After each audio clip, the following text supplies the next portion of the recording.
I hope you guys are well. Thank you for joining. For those who are new, welcome. For those who have been around since we started in, I think, May, thank you for sticking with me. So I'll give you a brief introduction. So my online conversation series started in May, and the reason why I started these conversation series was to keep up with people and their mental health during COVID, and to just really inspire people about mental health. Since May, I've interviewed so many people. I'm so grateful for interviewing so many people. And yeah, it's just kind of continued from there. And today I will be interviewing Mike BOTENG from Love Island season 6. And we will be speaking about mental health, self-care, and getting a better understanding of just Mike himself, because he's been on a journey. And so yeah, I really want Mike to really share like his journey with you guys and just have healthy conversations about mental health. So throughout the interview, the comments will be off just to create a safe space. If you do have any questions for Mike, then I think there's a little question mark icon. If you put all your questions in the icon, and then at the end, if we have time, we will answer some questions. So let me know in the comments, are you guys excited for today's interview with Mike? Let me introduce myself as well, sorry. My name is Shar, and I am the Clinical Director of Culture Minds Therapy, which is a platform for the Black and Asian community to find a therapist. So if you are looking for a therapist, then head over to Culture Minds Therapy platform and you can find a therapist on there. Let me put the name in the comments. So yeah, if you're looking for a therapist, head over to Culture Minds Therapy and you can find a therapist on that platform. So the interviews literally I started these interviews off in 2019. And so ever since then, it's kind of been building and building. Hi, Mike's joined. It's been building and building. And a lot of people reached out to me wanting therapy. So I thought, let me create a platform where people can do interviews. So Mike is going to join us now. Pin it. Guys, I don't know how to pin. Okay, let me see. Hey, Mike. Hello, how are you? How are you? I'm good, thank you. How are you? Oh my God. I'm good, all good. Right, I'm just going to pin something. I don't know how to pin. Guys, I don't know how to pin. I'm so sorry. Yeah, neither do I, so I don't know. You know what? I've been doing these lives for so long and I don't know how to pin. It's embarrassing. Guys, I'm so sorry I can't pin, but if you're looking for Culture Minds Therapy, it's on my bio, and you can just type it on the description bar. I'm so sorry. Type in the comment and then hold on to it. That's how you Yeah, I did that. Okay, let me go up to my comment that I okay, right. So hold on to it, right? Yeah, hold on to it. Yeah, I'm holding on to it, but nothing's happening. Oh, here we go. Okay, yeah, so I've pinned it now, guys. So if you're looking for a therapist, then Culture Minds Therapy is the place to be. But yeah, Mike has joined us. Mike! You know, I'm gonna come out and then come back in. Okay, cool. No worries. Right, so Mike's gonna come out and come back in. But yeah, I pinned the Culture Minds Therapy in the comments. I hope that it's still there in the comments. So if you are looking for a therapist, please do go to our platform. We have a diverse range of therapists. Just founded in July, so we're quite new, but we're doing quite well, helping a lot of people. So yeah, we're just gonna wait for Mike to join us now. Thank you guys for joining. How are you guys feeling about today's live? Are you excited? How are you guys feeling about Tier 3? For those of you who are living in London or from London, we're in Tier 3, and that means we're back in lockdown. So leave a comment below. How are you feeling about being in Tier 3 lockdown? I can see all of your waves. Okay, you're feeling... Amy says she's feeling good. That's good to hear. That's positive. I like that. Leave a comment, guys. How are you feeling about being in Tier 3 lockdown? I'm feeling okay. I feel like I've gotten quite used to it now. I've kind of restructured my work to make it much easier for me to work from home. So it's much easier for me. Thank you guys for joining. We're just going to wait for Mike to rejoin, and then once he's rejoined, we're going to start. Mimi, exhausted. Yes, I know. I think everyone is feeling exhausted with the changes and it happening during Christmas. So Mike is back. Yeah, so I definitely agree with you, Mimi. We're feeling exhausted. So when Mike joins, I'm going to turn off the comments just to create a safe space. Are you back now, yeah? I'm back. Let's go. Good. All right. I was just saying, I've turned off the comments just to create a safe space so that we don't get any comments that are, you know, not good. And just kind of create that safe environment for yourself and for me for this conversation. But thank you everyone for joining. As I said in the beginning, if you do have a question for Mike, put it in the little question emoji. And if we have time, we will kind of get to the questions. So yeah, let's get started. Mike, how are you? I'm good. I'm good. I'm feeling good. Feeling well. Feeling healthy. Good. And yeah, man, just smiling, and I'm happy. So I'm in a really good space right now. Good. That's good to hear. And I know you recently come back from holiday with Priscilla, right? Yes. We went to DXB, Dubai. Love And it. Everyone's there. I know, Lovely. everyone's there. Everyone's there. But then I didn't want to go to the bait place, so I took Okay. her a little secluded area where so a lot of people didn't even know we were in Oh Dubai. wow. And I said it. Nice. Well, happy belated birthday to Priscilla if she's watching. I hope you guys had a great time in Dubai. Thank you, Mike, for joining this live today and giving up your time to kind of be here. Nah, thanks for having me. And you know what? Let me apologize in advance. If my Wi-Fi is doing hit, I am so sorry. I can It's only okay. apologize once. It's okay. You've apologised, so I'll let you off, so that's fine. But yeah, no worries. I know Wi-Fi can be a bit temperamental, so that's fine. But yeah, thank you, and let's get started. You've been doing amazing things, and I want to say congratulations for your MOBO appearance with Priscilla. That was good. Couple goals. Loving you guys so much. But I want to get straight into it and talk about the quarantine short video. Because that was amazing. Truly amazing. I watched it over 3 times, and I was very inspired by your work. So what inspired you to do that? The quarantine film. So mental health, especially in men, has always been a big like topic for me. I feel like it's not something that's normalized. I feel like it's not something spoken about. So at the same time as well, I've always wanted to get into acting, and I write a lot. I've been writing all year, so I've got a whole backlog of films and TV series and shows that I've written. But I wanted the first few projects that I put out to be very meaningful and something that was kind of close to home. So I just felt like with everything that's happened this year, it will probably make sense for me to allow my first projects to be something that reflects me and my own kind of views and opinions, should I say, and what I feel is relevant to kind of what we're going through, rather than just putting out anything that doesn't really kind of Resonate. almost like resonate or contribute to people's.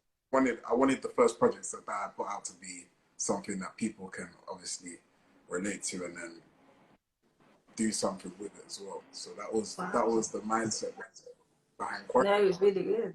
It was really good, and I kind of when I was watching it, I was kind of like write my little notes on it as well, because you covered so many different elements when it comes to mental health and mental well-being.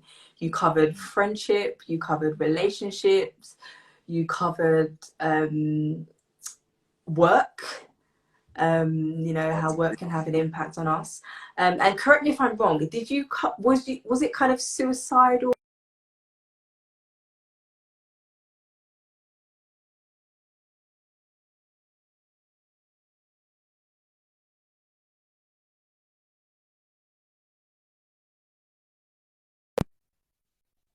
I can hear you.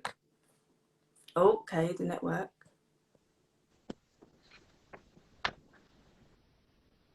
All right, you're back. I can hear you now. Am I back? Are we back? Yeah, you're back. I can hear you. Oh, sorry. Can you hear me? Yeah, I can hear you.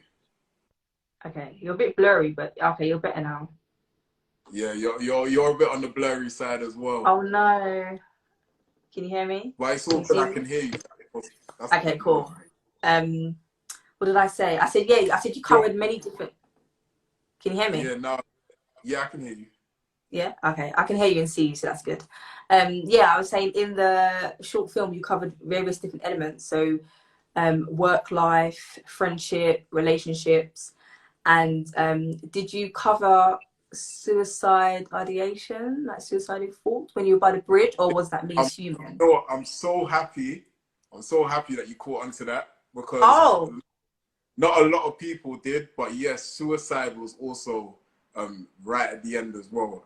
Kind Mm, of the theme was building up towards the end. I was hoping mm. people didn't miss that, but that was another theme. Yeah. Oh wow. Well, it's the therapist in me. I could kind of see when you were at the bridge. I thought, okay, hold on a minute. What's going on here? Um, Yeah. but yeah, wow. I mean, how did it feel doing that video? How did it feel, kind of mentally?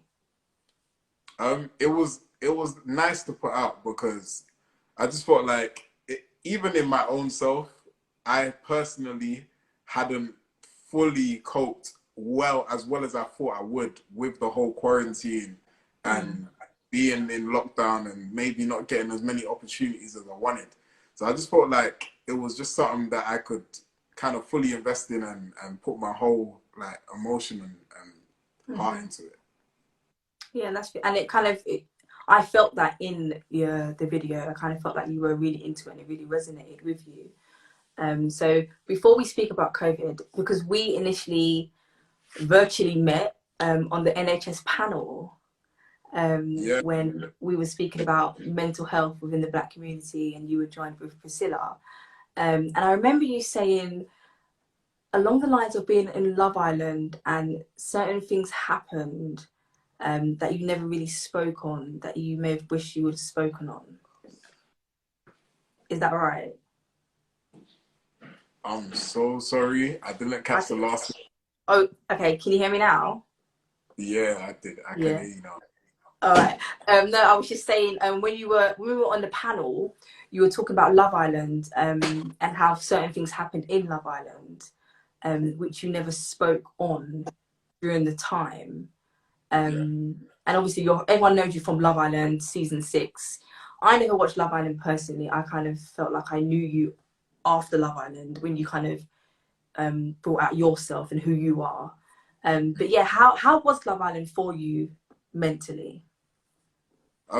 Love Island mentally was was was an emotional roller coaster. I'm not gonna. Contrary to what everybody else saw, there was a lot. There was a lot that was going on the inside, and obviously, at the same time, we're always mindful of how the public views us and what's happening. You know what I mean? And we have no control over how they're editing us. So I'm in there, Mm, I'm thinking, this is tough.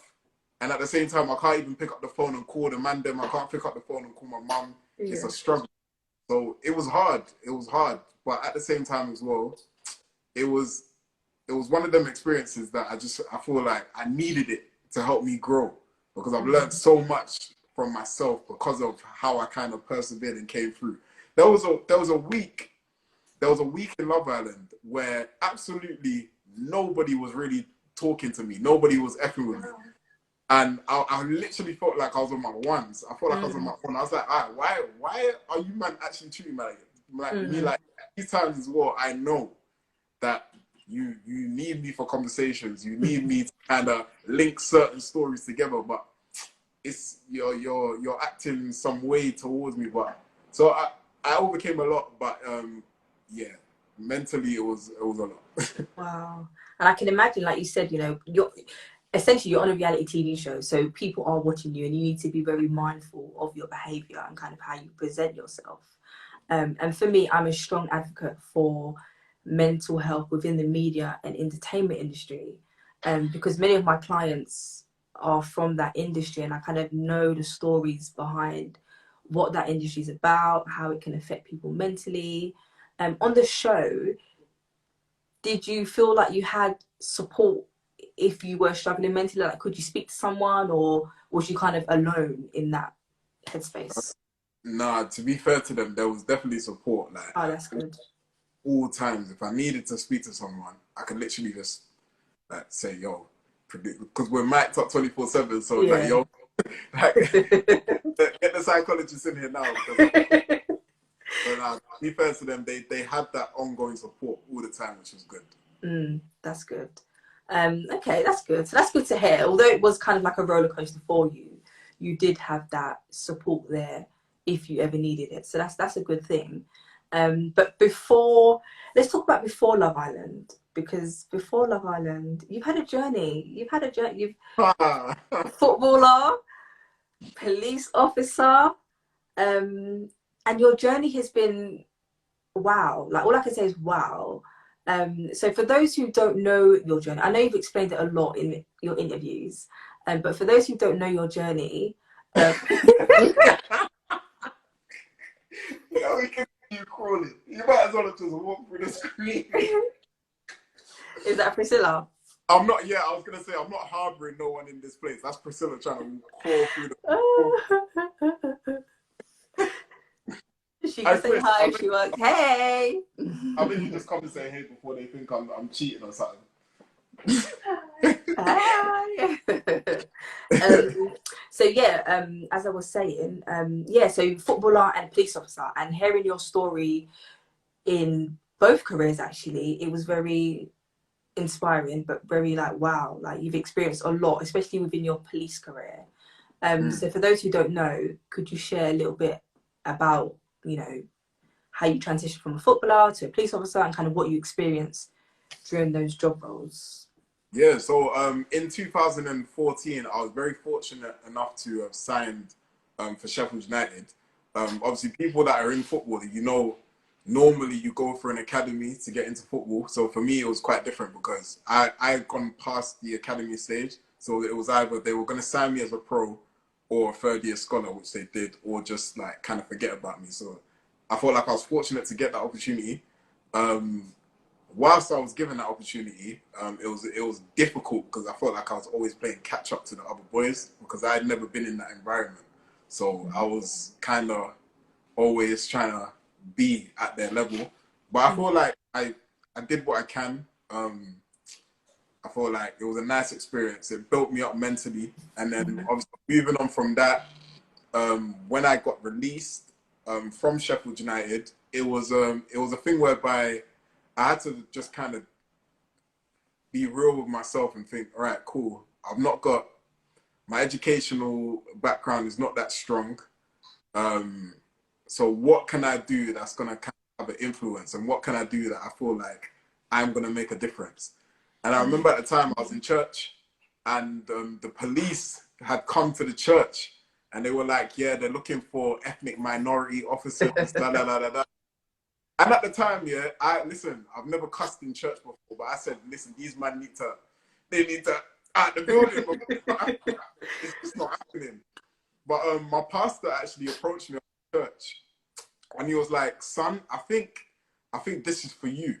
Oh, And wow. yeah, and I was like, woof, I don't know about that. I was like, I don't know about that. But then my mum actually came and spoke to me, and she was like, you know what?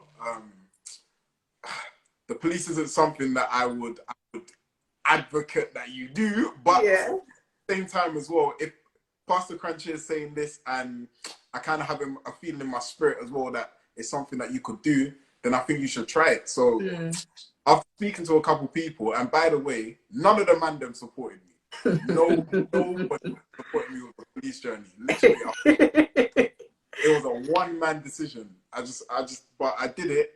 And the reason why I did it was because when I spoke to them, I just kind of came to the realization that, listen, there's no black officers that look like me that speak like in the police force at the time. And I just thought, like, if I didn't join, or if I didn't try and join, then who else is going to kind of pick up the mantle, allow other young boys to come in. Because ultimately, when they sent officers to come to the church and speak to us, it was a black man that came. It was a black officer, and he was retiring. Oh, and when he spoke, it resonated with me because he told us his story, and he was like, "Listen, I've been through years and years of racism. I've dealt with this, that, and I've never had, you know, a young black man also come in, so I can kind of pass my experience and my knowledge on to." So I was like, "All right, cool. Let me see what I can do. Let me see if I can be that guy." And that was my reasoning for joining. Obviously, when I went in, completely different story. I had racism from the jump, from the get-go. It was tough. And I just felt like, at one point, I was even like, why on earth did I even do this? Like, why am I here? But I persevered, and obviously, I am where I am today. So that was like that little transitional journey from footballer to police officer. And how long were you a police officer for? 3 years. So 3 years. not too long, but long enough for me to know what's going on in there. Okay. And before we kind of cut that story short, I do want to speak about what you experienced in your time with being a police officer.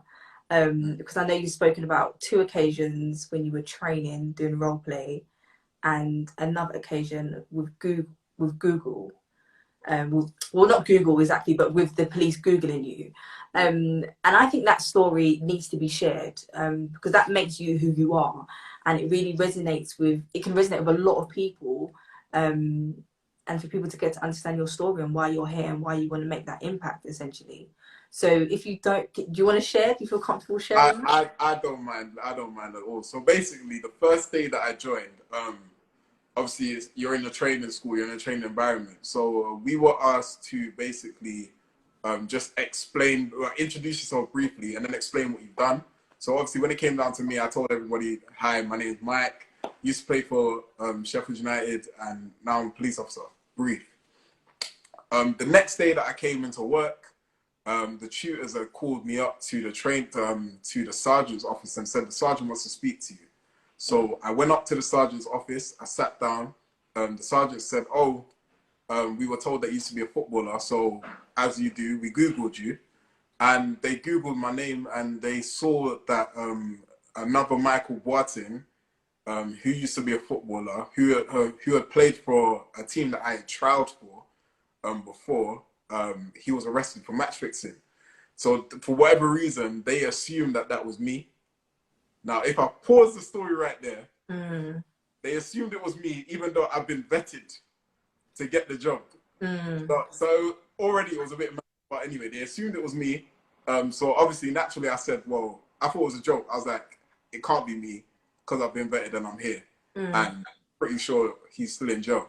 So they got a picture of the Michael Barton who they thought was me, and they put it up on a big screen, and they made me stand next to it, basically.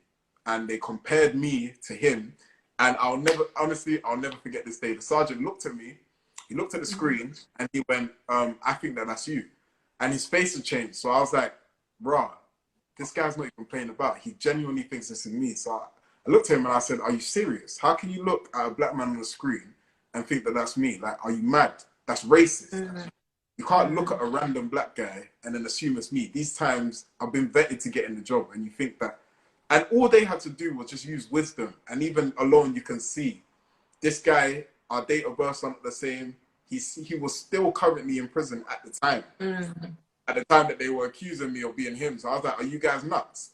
But they didn't believe me. So they made me bring in my passport the next day to verify that it's not me. Imagine. So I brought in my passport the next day. I went home and told my mum. My mum was ready to snatch off the wig and come true, but yeah. So the next day, I took my passport in because obviously I didn't want no troubles. I didn't know what to expect in the police. Heard stories, so I was trying not to ruffle too many feathers. But a man called Charles Critchlow, who was the chair of the Black and Asian Police Association at the time, I told him what had happened, and he was like, "Right, nah, son, this is wrong. This shouldn't be happening." So with his support, I ended up reporting it, and then from there, obviously those sergeants were dealt with accordingly. Oh wow. So yeah, that was the first instance, and then the Mm. second instance of racism was a bit more wild because that honestly the like the road in me almost came up because, but in a nutshell, without talking too much, one of my colleagues called me a gorilla, straight to my face, like just point blank period. You are a gorilla, like boom, and I was like, whoa, like are you okay? To add a bit of context, it was in a training environment. We were role playing, and it was getting heated in the role play, and for whatever reason, he decided to call me a gorilla. His defense, he ended up, I believe he ended up saying it was an old policing term, which obviously we all know is a lie. But somehow he managed to get away with it. But yeah, man, those were the two incidents that Wow. Thank you. Those were just two, by the way. There was a lot more, but those were the two main ones that I had to deal with during my time in the police. Thank you for sharing that. And like you said, racism happens everywhere, and it's such a shame for it to happen. Well, not really such a shame, but we know it happens within the police force anyway. But one question I have for you is, they advocate, like you said, they came to your church and they wanted to advocate for having more Black and Asian police officers join them. So then what comes to mind is that kind of them putting on a show just to say that, yeah, we went to the church and we said that, but then underliningly they don't really want that, essentially, because how they treated you, I'm sure you're not the only person who has experienced racism within the police force. In my personal opinion, I feel like they definitely need to fill that quota because Black and Asian and ethnic minority officers in general are not reflected well enough in the police. So they need to increase that percentage. So I feel like they didn't have a choice but to go into the community and kind of advertise those roles. Okay. The issue that I saw was that once they've almost filled that quota and they've brought the people in, they didn't do nearly enough to understand the people's cultures first of all, and then understand how to actually retain them. It's one thing getting them in, but retaining them is another thing, which I feel like the police had no idea and no clue how to do. And that was the sad bit for me because it's like you guys are almost just doing this to fill a quota, rather than actually trying to problem. You know what I mean? So yeah, that was something that I noticed. Wow, that's very interesting. And for me, I think it's good to see. I don't know if anyone will agree with me, but I do think, like you said, it's good to see people from the Black and Asian culture in the police force, because it's like when you see someone who resonates with you, it's a bit more understanding and kind of like you have the supportive officer and you have the other officer, but I do think it needs to be more cultural. But then again, I'm thinking on the other hand, is there stigma attached to people from the Black and Asian community if they join? Because like you said, none of your boys were, accepting you becoming a police officer. So it's like, do we have that kind of stigma against us for even joining the police force? Oh yeah, nah, I definitely say so. I think even just because of what Black people in general have been through in this country and even around the world, it's like we know what the police is about. We know what they do sometimes, and we know it's probably not going to change anytime soon. So there's definitely a stigma around the police and around joining the police, and I felt it myself. Because a lot of my friends weren't really with me; they weren't riding with me throughout that whole period. So, and I think it's also like a generational thing. I feel like a lot of families do pass it down, like even just off the cuff. They no longer have no substance behind what they're saying. They just say it to say, "Nah, listen, if you join the police, son, that's it." Rather than actually having any experiences with the police, they just say it because they've heard from a friend or what happened to their granddad or something. So it's definitely something that's there. It's in our culture. Yeah, I love how you said it's in our culture, because like you said, if you just say it's like, really, you really want to join the police? Like everyone has that kind of attitude already, even if they've had any interaction with the police or anything. So it's kind of like the stigma's already there. But for me, I kind of feel like if people from the Black and Asian community don't join the police force, then the stigma's still going to be there, and we're never going to actually make that change to help Yeah, our people. I agree. I would personally love to see more Asian officers. I want to see more black officers, especially female officers as well, because I hardly saw any. I think the time that I was in Greater Manchester Police, I don't want to get the numbers wrong, but I believe there was something like 34 black female staff. That's officers, cleaners, like workers in out of like 4,000. So that alone was scary to me. I was like, Wow. right, how is that even possible? So I want to see my people in the police, because we make up the community, we make up the public, and for the police to be a representation of the public, they have to have us there. Do you know what I mean? They have to have certain ethnic groups there. So I would love to see it. 100%. Would you go back to the police force, or is that Absolutely, absolutely not. No chance. No, no way. But okay, well, I guess you've kind of served your time there anyway. You've experienced what you have, which is such a shame. Yeah, man. But you know, it's built you into the person you are, and I guess you're still on your journey, and you're still kind of finding yourself. And now you're getting into this acting and filming. You know, you're living your purpose essentially, and kind of inspiring people in various different ways. Yeah. Have you ever experienced difficulties with your mental health, or have you ever struggled with your mental health? Yes, I have. To use a more up-to-date example, I'll probably say most recently, after Love Island, when I first came out, obviously when the whole hype and everything was still fresh started coming my way, and I'd seen how I'd been edited on the show, I wasn't really in the best of places, because I knew how I acted and how I was in the villa, and then I also saw how they had portrayed me. So it was difficult to deal with, because I was like, why did they do that? I had so many questions, and it was like, bro, why is this happening to me? I was almost comparing myself to other people at times, thinking this person's on X amount of followers, I'm on this. Like, a lot of things just weren't adding up. It didn't make sense to me. So I was like, this is tough, because I know myself and I know my character, and I'm having to hear people talk about me in a different way, in a different light.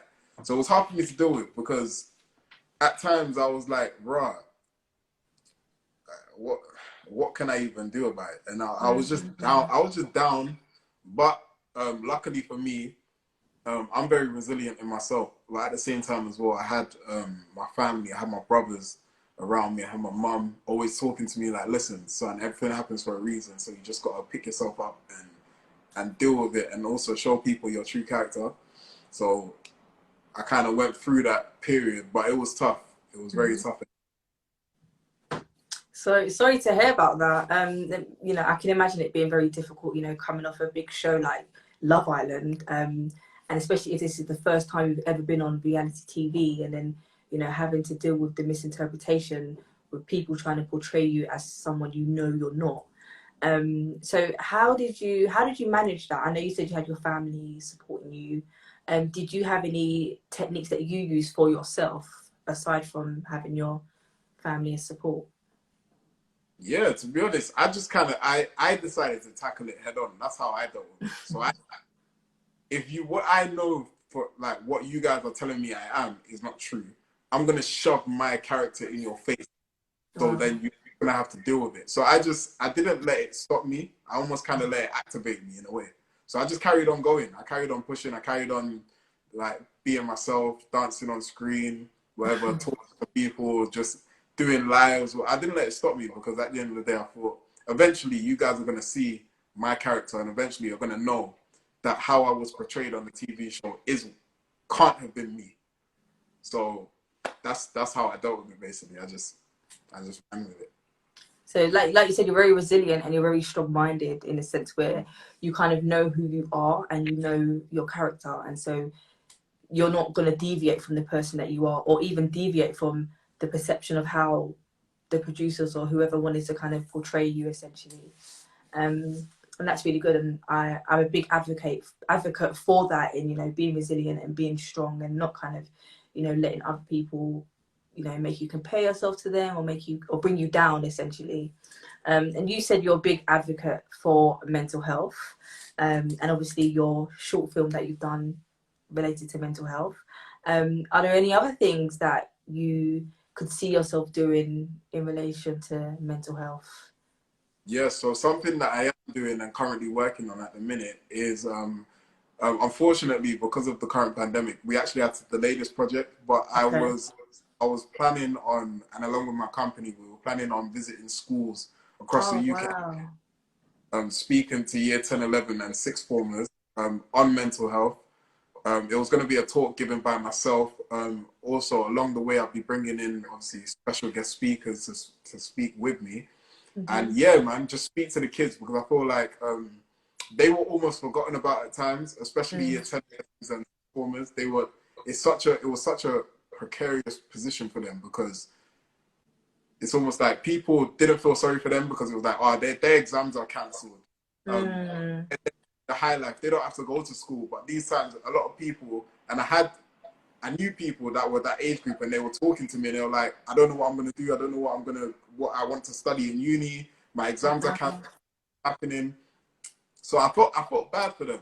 So that was something that I just felt like I wanted to do. It was in my spirit, kind of thing. I said, nah, you know what? If I can go into school and talk to these guys and help them, then I will. And then alongside that project, another one that I was working on was going into football academies and speaking to young footballers, because again, there's a lot of young academy players that get released and they don't know what to do. They have no education. They didn't have no other vision apart from football, and a lot of them go into depression. And a story this year actually really touched me. A young boy, a Man City player, who I'd actually met whilst I was policing up there. I'd met him, and he committed suicide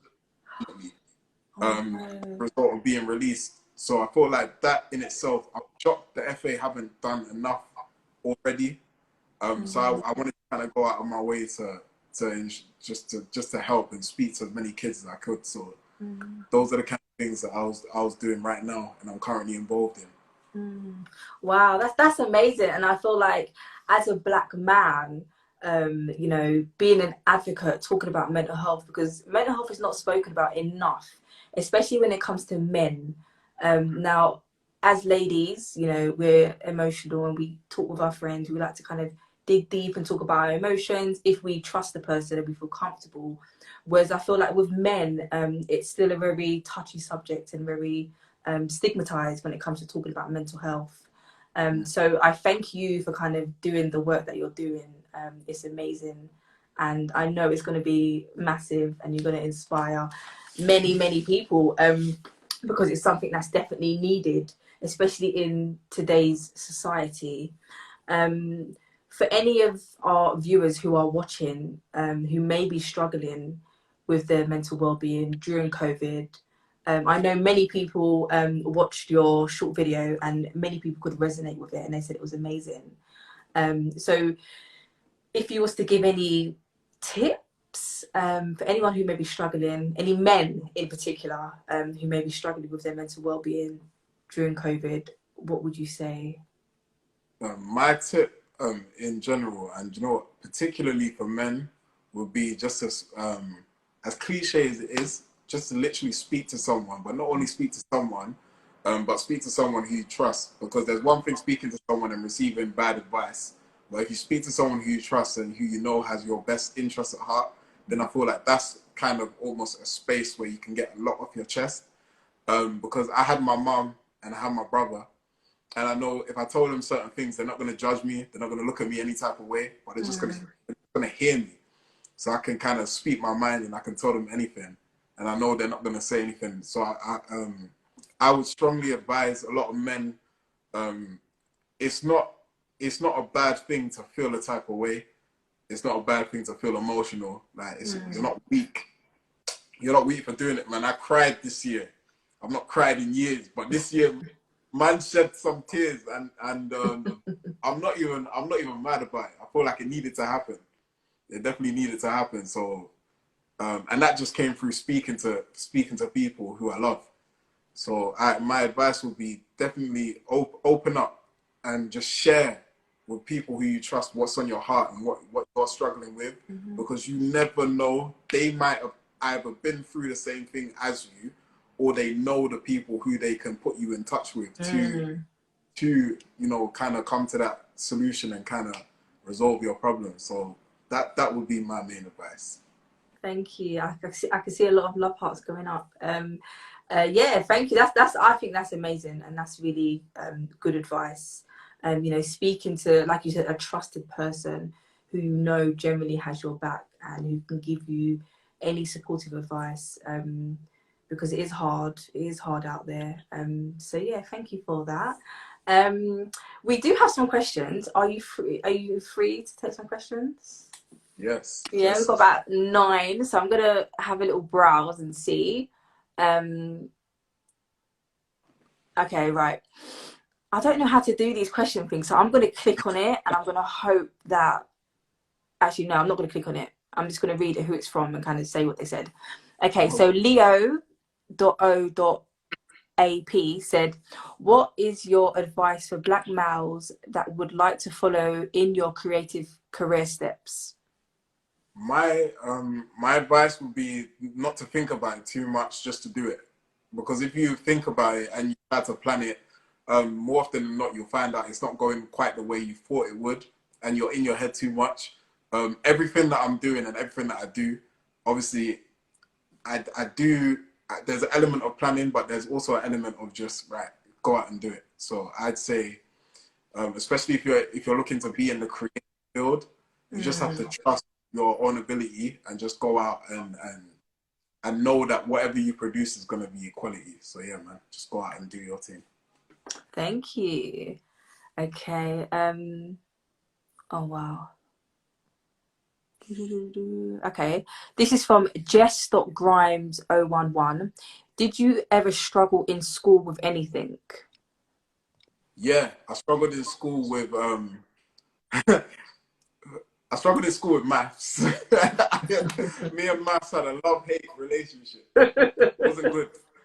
So I'd say I struggled in school with like popularity and almost like acceptance in a way. I always wanted to be someone who was like well known in school and just who was in with the crowds, in it, like the popular kids, like smart kids. I just wanted to be everywhere, and I felt like, especially during high school, man, I definitely struggled with that a little bit, just trying to find my own, like, where I am and what I'm fitting with. So yeah, man, that's something that I struggled with. And I think, you know what? I think everyone struggled with that in secondary school. Because when you're in secondary school, you're becoming a bit more mature, and you know who your friends are. You're making friends, and you want to be with the, you want to be popular, innit? Like, I wanted to be, and I just was.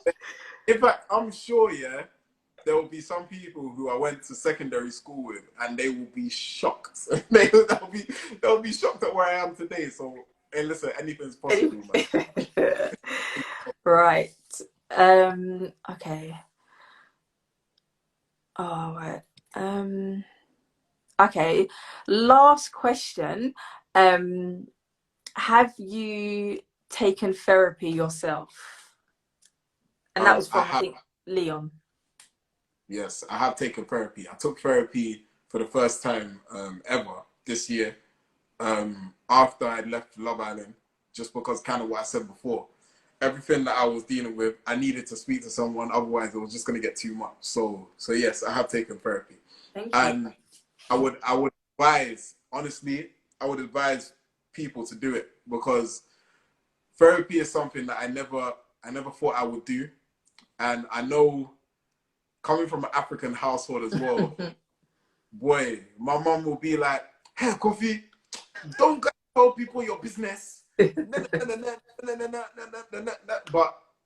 when I had therapy, it wasn't a case of me telling somebody my business. It was a case of me just, I've got something on my mind, I've got something on my chest, and I need to speak to someone.